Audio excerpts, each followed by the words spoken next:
स्वागत है दोस्तों आप सभी का सूजस बुलेटिन में। तो दोस्तों आज हम 24 नवंबर की सूजस पढ़ेंगे और मैं आपसे बार बार कह रहा हूँ यह क्लास सभी प्रतियोगिता परीक्षा के लिए अति महत्वपूर्ण है। जिस भी भर्ती परीक्षा के अंदर राजस्थान का करंट अफेयर पूछा जा रहा है उन सभी प्रतियोगिता परीक्षा के लिए ये काफ़ी फायदेमंद रहेगी। और राजस्थान का करंट अफेयर परीक्षा के अंदर और कहीं से ही नहीं, राजस्थान सूजस पत्रिका से ही पूछा जा रहा है। और दोस्तों मैं आज का वीडियो स्टार्ट करने से पहले आपसे एक ही रिक्वेस्ट करता हूं, अगर आपको हमारा वीडियो अच्छा लग रहा है तो वीडियो को ज़रूर लाइक कीजिए, जिससे हमें लगे कि हमारा कंटेंट आपको समझ में आ रहा है। और आपने अभी तक हमारे चैनल को सब्सक्राइब नहीं किया है तो प्लीज़ अभी सब्सक्राइब कीजिए। हम आपसे ज़्यादा कुछ मांग नहीं रहे हैं, एक लाइक और एक सब्सक्राइब ही मांग रहे हैं, तो ज़्यादा से ज़्यादा कर दीजिए आप। तो आज की क्लास स्टार्ट करते हैं हमारे पहले पॉइंट के साथ। इंदिरा गांधी शहरी रोजगार गारंटी योजना। अब इसका जिक्र आज की सूजस में हुआ है, ये आपको काफ़ी बार पढ़ाई भी जा चुकी है, तो आज फिर से देख लेते हैं। तो इंदिरा गांधी शहरी रोजगार गारंटी योजना कब शुरुआत की गई, सबसे पहला पॉइंट और इम्पोर्टेंट पॉइंट है 9 सितंबर 2022 को। तो इसकी डेट काफ़ी इम्पोर्टेंट है। तो कब स्टार्ट की गई, 9/9/2022 के अंदर इंदिरा गांधी शहरी रोजगार गारंटी योजना की स्टार्ट किया गया। अब यह योजना कौन से विभाग के तहत संचालित की जाती है, तो कौन सा विभाग है, स्वायत्त शासन विभाग। और अगर हम देखें स्वायत्त शासन विभाग के वर्तमान में मंत्री कौन है, तो कौन है, शांति धारीवाल। इसका प्रश्न परीक्षा के अंदर बन सकता है कि स्वायत्त शासन विभाग राजस्थान में वर्तमान में मंत्री पद पर कौन है, शांति धारीवाल। और इंदिरा गांधी शहरी रोजगार गारंटी योजना कौन संचालित करता है, स्वायत्त शासन विभाग। और यह कब स्टार्ट की गई, 9 सितंबर 2022 को। अब इस योजना को स्टार्ट करने का उद्देश्य पढ़ लेते हैं हम। शहरी क्षेत्र में निवास कर रहे परिवार को एक वर्ष में 100 दिवस का गारंटी शुदा रोजगार उपलब्ध करवाकर उनकी सुरक्षा सुनिश्चित करना है। तो इस योजना का मुख्य उद्देश्य क्या है कि शहर के अंदर जो बेरोजगार युवा रह रहे हैं उन्हें प्रतिवर्ष 100 दिवस का रोजगार दिया जाएगा। तो पहले गांव में निवास करने वालों के लिए मनरेगा योजना चलाई गई थी, तो अब शहरों में भी कौन सी योजना ला दी गई है, इंदिरा गांधी शहरी रोजगार गारंटी योजना, जिसमें कितने दिन का रोजगार मिलता है, 100 दिवस का गारंटी शुदा रोजगार उपलब्ध कराया जाएगा। तो एक बार फिर से देखें, तो एक तो इसकी डेट काफ़ी इंपॉर्टेंट है, ये कब स्टार्ट की गई, 9 सितंबर 2022 को। और ये कौन से विभाग के तहत संचालित की जाती है, स्वायत्त शासन विभाग के तहत। और वर्तमान में स्वायत्त शासन विभाग के मंत्री कौन है, शांति धारीवाल। और इस योजना का मुख्य उद्देश्य क्या है इसे स्टार्ट करने का, कि शहरी क्षेत्र के अंदर जो बेरोजगार निवास कर रहे हैं उन्हें प्रतिवर्ष 100 दिवस का गारंटी शुदा रोजगार उपलब्ध करवाना है। तो आप देख सकते हैं राजस्थान के अंदर इंदिरा गांधी शहरी रोजगार गारंटी योजना, जिसमें क्या है मुख्य उद्देश्य, 100 दिन का रोजगार उपलब्ध करवाया जाता है। और बजट के अकॉर्डिंग देखें तो 800 करोड़ का प्रावधान है इसके अंदर सालाना। तो सालाना रोजगार कितना उपलब्ध करवाया जाएगा, 100 दिवस का। और बजट कितना है इसके अंदर, 800 करोड़ रुपए का प्रावधान है। अब चलते हैं हमारे दूसरे पॉइंट, राजस्थान आवासन मंडल। तो इससे भी परीक्षा के अंदर छपने वाले क्वेश्चन बने हैं, तो हम देख लेते हैं। सबसे पहले अगर हम देखें तो इसकी स्थापना कब की गई थी, राजस्थान आवासन मंडल की 24 फरवरी 1970 के अंदर। तो अब फिलहाल वर्तमान में राजस्थान आवासन मंडल चर्चा में क्यों है, क्योंकि हाल ही में इसे एक बार फिर से स्कॉच गोल्ड अवार्ड प्रदान किया गया है। तो इसकी विशेषता अगर हम देखें तो राजस्थान हाउसिंग बोर्ड को नवाचार एवं कार्यकलापों के हाउसिंग श्रेणी में एक बार फिर से स्कॉच गोल्ड अवार्ड दिया गया है। तो कहने का मतलब यह है कि 2021 के अंदर भी राजस्थान आवासन मंडल को स्कॉच गोल्ड अवार्ड प्रदान किया गया था। अगर हम 2021 की श्रेणी देखें तो हाउसिंग श्रेणी के अंदर दिया गया, और वर्ष 2022 के अंदर नवाचार कार्यकलापों की श्रेणी के अंदर इसे स्कॉच गोल्ड अवार्ड प्रदान किया गया है। तो काफ़ी इंपॉर्टेंट है परीक्षा की दृष्टि से, राजस्थान आवासन मंडल को 2022 के अंदर कौन से अवार्ड से नवाजा गया है, स्कॉच अवार्ड और कौन सी श्रेणी के अंदर? नवाचार एवं कार्यकलाप श्रेणी के अंदर। और 2021 के अंदर कौन सी श्रेणी थी? हाउसिंग श्रेणी। तो लगातार दूसरे साल स्कॉच गोल्ड अवार्ड मिला है राजस्थान आवासन मंडल को। और राजस्थान आवासन मंडल की स्थापना कब हुई थी? 24 फरवरी 1970 के अंदर। काफ़ी इंपॉर्टेंट है, परीक्षा में पूछा भी जा चुका है। तो चलते हमारे नेक्स्ट पॉइंट है राजस्थान राज्य राजमार्ग। तो इसकी चर्चा आज के सुजस में की गई थी, तो मैं आपको एकदम डिटेल से समझा देता हूँ। तो अगर हम राजमार्ग की बात करते हैं तो राजस्थान के अंदर सबसे बड़ा राजमार्ग कौन सा है? SH1 राजमार्ग, जो कितने 432.80 किलोमीटर लंबा है।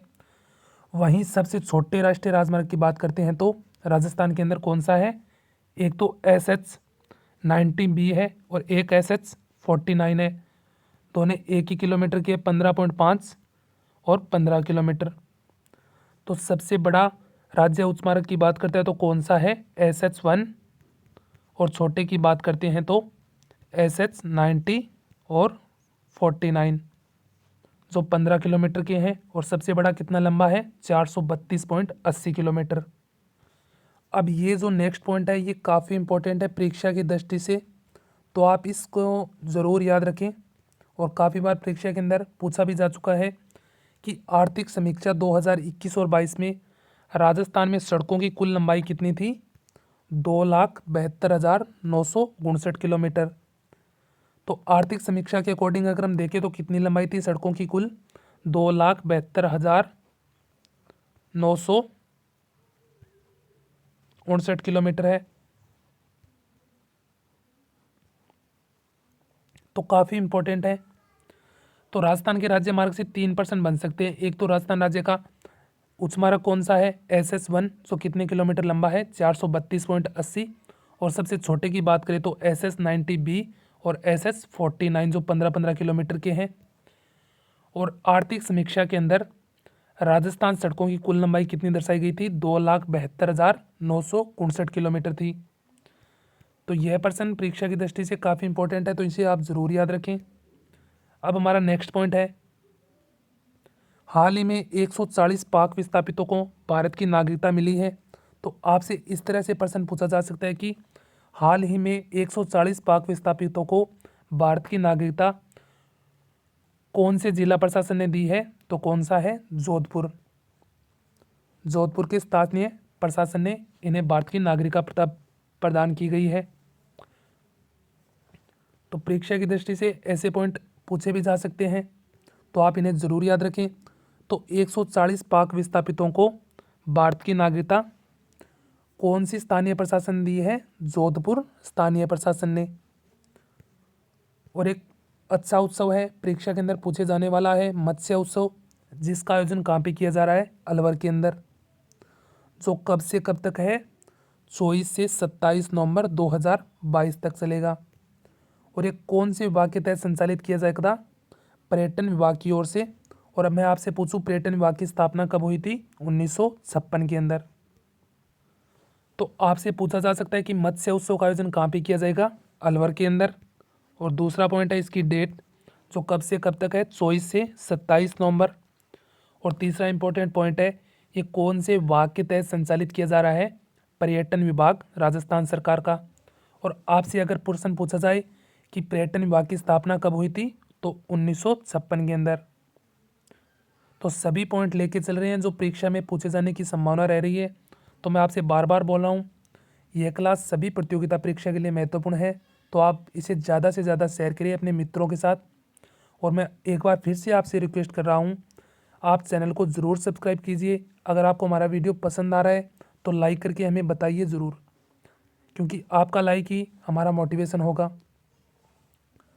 तो हमारा नेक्स्ट पॉइंट है राजस्थान स्वास्थ्य विभाग के द्वारा जारी मुख्यमंत्री निःशुल्क दवा योजना की अक्टूबर माह की रैंकिंग जारी की गई है। तो सबसे पहले अगर हम देखें तो अक्टूबर माह में सबसे प्रथम स्थान पे कौन रहा है?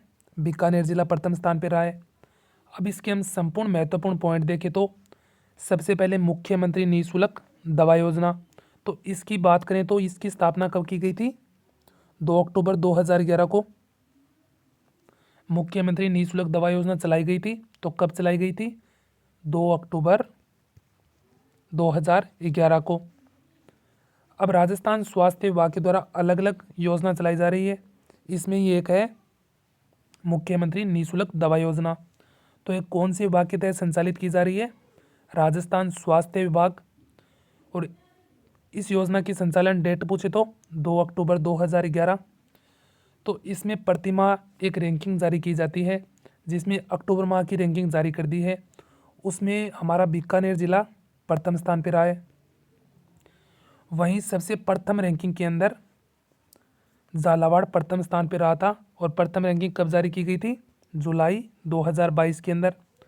तो आपसे इस तरह के क्वेश्चन पूछा जा सकता है कि मुख्यमंत्री निःशुल्क दवा योजना में जुलाई 2022 की रैंकिंग में प्रथम स्थान पे कौन था? झालावाड़। और अक्टूबर 2022 की रैंकिंग में प्रथम स्थान पर कौन है? बीकानेर। तो अब अगर आपसे पूछे तो यह योजना कौन से विभाग के तहत, तो आप भी बता सकते हैं राजस्थान स्वास्थ्य विभाग। और इस योजना की स्टार्ट कब की गई? 2 अक्टूबर 2011 को। सभी पॉइंट आपके क्लियर कर दिए गए हैं। तो इसी के साथ एक छोटा सा क्वेश्चन है, हाल ही में इंटरनेशनल सॉफ्ट हॉकी फेडरेशन का अध्यक्ष किसे नियुक्त किया गया है? डॉक्टर देवेंद्र सिंह धूल को। तो डॉक्टर देवेंद्र सिंह धूल को सॉफ्ट हॉकी फेडरेशन का अध्यक्ष नियुक्त किया गया है। ये जो सभी पॉइंट थे जो परीक्षा की दृष्टि से काफ़ी महत्वपूर्ण थे, मैंने आपको बता दिए हैं। एक बार फिर से हम रिवाइज कर लेते हैं। सबसे पहले हमारी इंपॉर्टेंट योजनाएं परीक्षा के अंदर पूछे भी गए हैं, आगे भी प्रश्न पूछे जाने की संभावना रहेगी। तो इंदिरा गांधी शहरी रोजगार गारंटी योजना की स्टार्ट डेट पूछे तो 9/9/2022 को। और कौन से विभाग के तहत? स्वायत्त शासन विभाग के तहत। और आपसे पूछे वर्तमान में स्वायत्त शासन विभाग के मंत्री कौन है, तो आप बता सकते हैं शांति धारीवाल। और इस योजना का मुख्य उद्देश्य क्या है? कि शहरी क्षेत्र में रह रहे बेरोजगारों को 100 दिवस का प्रतिवर्ष रोजगार प्रदान किया जाएगा। तो आप देख सकते हैं 100 दिन का तो इस रोजगार दिया जाना इसका मुख्य उद्देश्य है। अगर हम बजट की बात करें तो 800 करोड़ रुपए का प्रतिवर्ष बजट का प्रावधान है। दूसरा, राजस्थान आवासन मंडल। सबसे पहले इसकी स्थापना 24 फरवरी 1970 को। अब ये चर्चा में क्यों है? क्योंकि राजस्थान आवासन मंडल को लगातार दूसरे साल स्कॉच गोल्ड अवार्ड से नवाजा गया है। 2021 में भी राजस्थान आवासन मंडल को दिया गया था। और वर्ष 2022 का स्कॉच गोल्ड अवार्ड किसे दिया गया है? राजस्थान आवासन मंडल को। वहीं राजस्थान राज्य के राजमार्ग से संबंधित प्रश्न पूछे तो परीक्षा के अंदर राजस्थान का सबसे राज्य उच्च मार्ग पूछे तो SH1 है, जो कितने किलोमीटर लंबा है? 432.80। और सबसे छोटा पूछे तो SS19B और SH49, जो 15-15 किलोमीटर के हैं। और अगर आपसे पूछे कि आर्थिक समीक्षा 2021 और 22 के अनुसार राजस्थान में सड़कों की कुल लंबाई कितनी है, तो आप बता सकते हैं 2,72,959 किलोमीटर। तो ये आप ज़रूर याद रखें। तो इसे रट ही लीजिएगा एक बार, क्योंकि ये परीक्षा के अंदर पूछे ही जाती है। तो कितनी है? 2,72,959 किलोमीटर। तो अगर आपसे एक ऐसा क्वेश्चन पूछा जाए कि हाल ही में 140 पाक विस्थापितों को भारत की नागरिकता प्रदान की गई है, तो यह कौन सी स्थानीय प्रशासन ने प्रदान की गई है? तो जोधपुर स्थानीय प्रशासन ने। और ये काफ़ी इंपॉर्टेंट है परीक्षा की दृष्टि से। मत्स्य उत्सव का आयोजन कहाँ पे किया जा रहा है? अलवर के अंदर। और कब किया जा रहा है? 24 से 27 नवंबर को। और कौन से विभाग के तहत? पर्यटन विभाग के तहत। और अगर आपसे पूछे पर्यटन विभाग की स्थापना तो 1956 के अंदर। और राजस्थान स्वास्थ्य विभाग के द्वारा जारी मुख्यमंत्री निःशुल्क दवा योजना जो कब स्टार्ट की गई थी? 2 अक्टूबर 2011 को। इसमें अक्टूबर माह की रैंकिंग जारी कर दी है। तो मुख्यमंत्री निःशुल्क दवा योजना कौन से विभाग के तहत संचालित की जाती है? राजस्थान स्वास्थ्य विभाग के द्वारा। तो इसमें यह जारी किया गया है कि प्रति माह एक रैंकिंग निकाली जाएगी। तो सबसे पहले रैंकिंग पूछे तो जुलाई 2022 के अंदर तो प्रथम स्थान किसका था? झालावाड़ जिले का। और अक्टूबर की रैंकिंग में प्रथम स्थान किसका है? बीकानेर जिले का। तो ये पॉइंट है परीक्षा की दृष्टि से महत्वपूर्ण है, तो इन्हें जरूर याद रखें। और एक छोटा सा पॉइंट था, इंटरनेशनल सॉफ्ट हॉकी फेडरेशन के अध्यक्ष किसे नियुक्त किया गया है? डॉक्टर देवेंद्र सिंह धूल को। तो इसका नाम भी आप याद रखें। तो दोस्तों, मैं आशा करता हूं कि आपको हमारा वीडियो अच्छे से समझ में आया है। मैं एक बार फिर से रिक्वेस्ट करता हूं, अगर आपको वीडियो पसंद आ रहा है तो वीडियो को ज़रूर लाइक कीजिए, क्योंकि आपका लाइक ही हमारे लिए मोटिवेशन रहेगा। और आपने अभी तक हमारे चैनल को सब्सक्राइब नहीं किया है तो प्लीज़ ये सब्सक्राइब ज़रूर कीजिए। और इस वीडियो की पीडीएफ आपको हमारे टेलीग्राम चैनल पर उपलब्ध करवा दी जाएगी और टेलीग्राम चैनल की लिंक नीचे डिस्क्रिप्शन के अंदर दी गई है। धन्यवाद दोस्तों, मिलते हैं नेक्स्ट वीडियो के अंदर।